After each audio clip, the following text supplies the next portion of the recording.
4th of July 2026, my mom is going to make his Vietnamese Bun Rieu.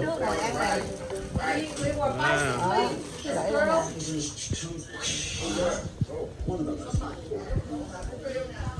Look at that.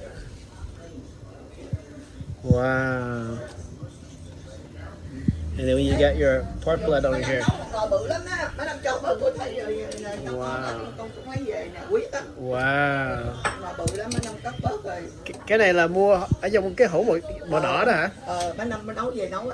Bây giờ má Năm làm con to bự nha, mấy người kia to nhỏ. Okay. Mấy đứa nhỏ to nhỏ, con vợ con to bự nha. Dạ. Má Năm làm to bự cho ăn. Hấp dẫn quá nha. Có rau đầy đủ nữa. Hấp dẫn quá luôn nha. Quyết là mấy Năm để riêng ăn bỏ vô. Rồi. Mấy đứa nó không ăn á. Rồi. Wow. Mấy đứa nhỏ đi mới xuống đây ăn mà Năm uống nha. Look at that. Look at that. I'm gonna say more in the lawn. Jennifer, you people, okay? Wow.